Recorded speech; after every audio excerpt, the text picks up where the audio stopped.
Good morning, everybody. It's Friday, June 6th, and this is the AgYield War Room. I'm Dan Dempsey, and I'll be moderating today's session. As always, if you've got any questions or comments, please feel free to drop us a line in the chat area. We'll be sure to get to it during the show. Overnight markets here, July corn down 2.5 at 437. July soybeans are down 3.25 at 1048.5, and July Chicago wheat was up a penny and a half at 547. No export sales announcements here this morning. We did have non-farm payrolls, which were better than expected, up 139,000 in May. They were looking for a number closer to 125,000, so positive economic data there. Unemployment rate stayed steady at 4.2%. This has caused a pretty good rally in the outside markets. Dow's up 370 right now. S&P up 54. So good news in the outside markets. Obviously, there's a lot going on in the world today. You've got yesterday positive call with President Xi, President Trump, both agreeing to visit each other and also get a group together, a delegation together that should be coming here shortly. They're going to announce when the meeting is going to take place, but apparently they're hammering out a deal. What the details are, obviously that's going to be the key. It was certainly viewed positively in our markets yesterday, which was nice to see. You've got Trump and Elon Musk going at it. So that's going to obviously be interesting to see what shakes out there. I know there were stocks that were roiled yesterday and things were getting kind of crazy. So lots to go on there. And then, weather, still looking out forward, seeing more convergence in the GFS and the Euro models for maybe some Western dryness. So we'll have to keep an eye on that. It doesn't appear to be really shaking things up in the front of our minds right now, but something to certainly keep an eye on. So with that, Justin, craziness just all over the place. I mean, who knows what it means, how it even matters, but this world is nuts. And maybe give us some insights here today. Yeah. Okay.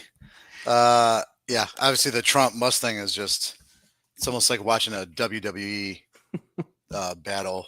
So completely unhinged. I don't know what's going on there. Obviously, it started with some, debates on the deficit, which I kind of take Musk's side personally on the deficit being too big, and then turned into Epstein Island and all just kind of went unhinged. So the market, stock market was down sharply overnight on that, and then obviously now we're up pretty good. So I don't know if the market, I don't know if the market just kind of expected those two to eventually just have a blow up between their two personalities. But as far as our markets, though, it's interesting. I mean, I think the story really was this week. July corn, for example, is down 7 cents as we sit today on the week, and December corn's up 8.5 cents. So it's really been this big spread liquidation, however you want to call it. It certainly feels like July longs either getting forced out, liquidated, and the new crops catching a bid, with maybe some uncertainty and a combination of things. So I feel like that's been the story. Maybe we've seen, new crop corn and bean prices kind of find some good support here. We've bounced off these levels a few times. Feels to me like now we're going into, we're June 6th, right? So you have some uncertainty in the weather out forward, and that was enough to kind of give us a bid, and see kind of how these weather maps verify and what happens going forward. But I personally feel like we've traded, not that I think if we have really perfect weather, obviously I think we're going to go lower in these markets, but I feel like we've maybe over traded how great of a start we've had. And maybe we got a little ahead of ourselves on how good the crop is. So we threw a little uncertainty in there with weather and had a nice pop. See where we go from here, but I think that was kind of a positive week. We'll see. We could be down 10 cents by the end of the day, but so far I think it's been pretty positive. Yeah, absolutely. Ben, what's on your mind this morning? Really interested to see how the market digests the beginning of the Goldman Roll. That's when the index fund, which is a passive long, rolls their positions. It's a gift for them to be able to roll in the inverse. They don't have to pay the toll of carry. So, we've seen a lot of pressure on July leading up to this. I think it's interesting that very little open interest has come out of the July leading into this. Um, so I think it'll be worth noting over the next 5 days how that digests. Looking at these corn, we did strike a new recent low on Monday morning, and a close above 50. If we can get a print above 51, we'd be looking at an outside week higher close. That's 4 cents from here. So who knows? Spreads can be a little wacky, especially when you're kind of leaving the benchmark contract for the year for marketing. So I just think there's something to watch there. And I'm not really sure what, but it's odd that we have this sort of a move in that spread and not see more open interest come out of it. Dustin, thoughts? Yeah, I think we have some really positive things happening right now, like Justin mentioned, or you mentioned, Trump and Xi meeting. Committing to 2 meetings, I think is actually a really good sign. That was the primary thing that came out of the last trade war, Trump 1.0, was phase 1 trade deal, U.S. ag purchases. So that could certainly be the case again. I would say the market, still has to go out and grow a crop. I mean, if we're looking at just the WASD numbers, sub 1.8 carry out, if we have a trade deal at a record yield, is very possible. Even though we have broken July D's back to a 10-cent carry, lowest really almost to the spread lows. The spread lows I think are near like 13 cents way back last summer. But we're below the level we were in October when we're projecting a 2 billion bushel carryout for the 24-25 season. And now we're down to a 1.4, 1.5 carryout projection due to all the strong demand and due to a yield drop in the Jan reports. And so it's not like we're coming in with a bunch of excess supply. We have to still grow it at 95 plus million acres. Very capable of it. Like Justin said, we expect it to go lower if we've got really good yields. But, there's some dryness in the week 3 to week 6 timeframe. And my personal opinion is the market is still not prepared for a trade deal if there is one. If they were to come out of those 2 meetings and say, first start is we agree to remove certain tariffs and they're going to start adhering to the phase 1 trade deal again, I'd be curious to see what the market would do in that case. On the flip side, maybe they don't even make it to meeting 2 because the first one goes so bad. So we gotta be prepared for either. So. Yeah. Justin, you think we can get a big, beautiful bill by July 4th?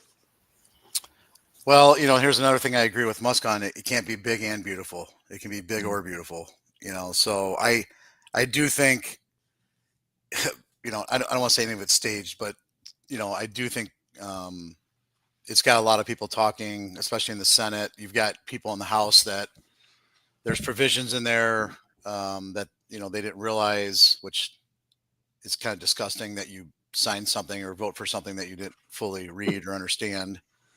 But I personally expect some revisions. I think there's enough people that are on top of the deficit problems that I think we'll get hopefully a better bill, in my opinion. So no, I think it's going to take longer than, I don't think it's going to happen by 4th of July, but we'll see. Yeah, they're gonna earn their money here. Figure it out. Yeah, and like Musk came out yesterday. One of the things is, which I think most Americans would agree with, is that you have to stay within 3% of GDP as far as a deficit per year.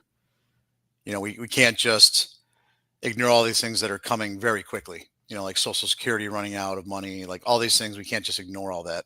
It's something. Eventually, someone's going to have to bite the bullet and risk not getting reelected because some special interest group didn't get the money for, studying, pangolins or something, whatever that might be. But we have to cut the spending, personally. So hopefully that happens. I think if we could get the bill down to kind of balanced, I think the markets would be explosive, personally. Yeah, I think there's a lot of money on the sidelines. I think if you showed the right direction, I think that's what drives ultimately what's going to drive interest rates down. What's going to drive the growth that we actually need is just some market confidence that we actually have a government that can cut something and not just be so wasteful in spending. Yeah, and let's get some ag guidance too. Yeah, that's been tough this too. has been it's been annoying at best. Yeah. Very good. Ryland, let's put a bow on cattle. 8 weeks of higher cash, so we keep on just trucking. It's awesome. But interesting to see today with expiration and all the in the money calls, how's that gonna play out by the end of the day. And then I guess hog market's pretty interesting with everything going on in cattle. I think people are starting to take notice here. So what are your thoughts? Yeah, absolutely. I mean, just rocket ship to new record all-time highs yesterday. Cash markets are trading 230, 232 in the South. So another sharply higher cash trade. There was even reports just kind of scattered about that, live was getting negotiated 240, 245 in some areas. So, keep in mind, those are rumors, but you're hearing it. I'm not going to dispute the potential for that to happen, obviously, especially in the North. So obviously the futures kind of reverse course, and the reversal that we saw several weeks ago failed. So we're back up here, and yeah, we got June option expiration coming here. There is a ton of in the money call options that are going to expire. If people keep them through today here, they're going to become long futures, and we've got first notice day on Monday. So there could be kind of a crazy range here in June, just from liquidation or moving those positions around.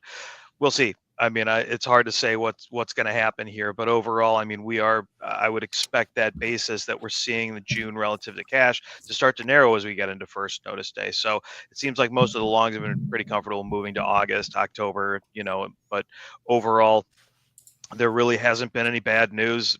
There's no technical indicators saying that we're overbought or anything yet. We're kind of getting to those levels, but not yet. So, I imagine if you're coming into the day short, you're probably feeling a little margin pressure and maybe a little bit on the cautious side today. So, just once again, following cash trade, it just feels like the market is not gonna flinch here, but we'll see. On the other hand, hog trade's been a little bit mixed in the future side, but we are seeing cash markets starting to catch up to this a little bit. Carcass was pretty good yesterday, going up to 108. It's up $1.50 right now. And I think there is some question as to what exactly is going to get worked out on the U.S.-China trade front. If there is a deal here, is it going to focus on any ags? I think the hogs will be relatively sensitive to that right now. But yeah, absolutely. It seems like, the pork market is definitely holding up, I think, a little bit better than expected. And I'm not going to say mainly, but beef, wholesale and retail beef could be a factor to that as well. So, if we see a big reversal in box beef prices, is that going to cause a problem for cutout? I think those are good questions, and I wouldn't be surprised, to say the least. But overall, the confidence in the hog market starting to move further out. Obviously, we've got, I think, a little bit tighter supply impression, whether it be a lack of expansion, disease, whatever you can kind of name. I think that there's just a lot more confidence that we can hold up these prices through the end of the summer. So we'll see what happens, but overall, just kind of a mixed bag, going into the day. Hey, Ryland. Hey, just quick math here. What's those record prices for our fat cattle? For what's one head of cattle at record prices? How much money is that? Well, it depends on what you're really feeding them to, but if let's just say 1,400 pounds, and you're getting 230, that's $3,220 a head. So almost a semi of corn. Right. Wow. Those cattle are pretty valuable right now. So put that in perspective. Yeah, anybody that's got cattle right now is all smiles after yesterday, and probably more so to come. So yeah, crazy. So probably too soon to ask when my beef prices are coming down, right? Yeah, that's you don't even ask anymore. They ain't ever going down. It's like I'm eating more beef the higher. Me too. Yeah. Very good. Well, we made it, guys. Another week down. Bri, it's everybody's favorite time of the week. Fun fact Friday, man. What do you got for us? Thanks, Dan. Happy Friday, everybody. Crazy week and especially weird yesterday with all the tweets going on between Elon and Trump. So I thought let's just keep it weird with some really crazy fun facts across the spectrum here. So we'll start out with something that Ryland can use at his next carnival. First, Ryland, you need to buy a chicken. You're going to draw a straight line away from its beak, hold its head down to stare at the line. The chicken will stare at the line and be frozen for minutes. An instant little Jedi mind trick for you, Ryland. So Wow. you'll have the kids amazed. I got to go find me a chicken. Yes, for sure. The inventor of the Pringles can is actually buried in one. His ashes are entombed with him on the original flavored can. I guess what he should say on his headstone is, once you pop, the fun don't stop. Cows moo with regional accents. So somewhere in Texas, the cow was going, moo, y'all. Moo. Some turtles breathe through their butts. That gives a new meaning to butt breath. So science is very weird and magical at the same time. Keeping with that kind of tone, in ancient Rome, urine was used as mouthwash. I mean, ammonia equals fresh breath. I mean, come on, doesn't that make sense? So I don't think there's a lot of kissing going back in ancient Rome. So we'll head over to our neighbors of the north. 2015, a Canadian man tried to build a rocket-powered backpack using fireworks. It didn't go well. God rest his soul. And I'll leave you guys with this one to ponder. The longest hiccuping spree lasted 68 years. Charles Osborne, 1922 to 1990, hiccuped over 400 million times and somehow lived through that all. How could you live that long? They just jump off a cliff. Me too. I mean, how long would it week. take you to? I mean, enough. I'm going. It's a little bit. 68 years, you continue to hiccup. Wow.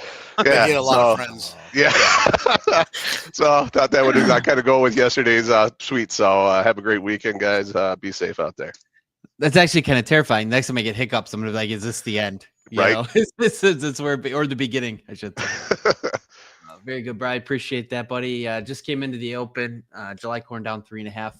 435.5 is the last.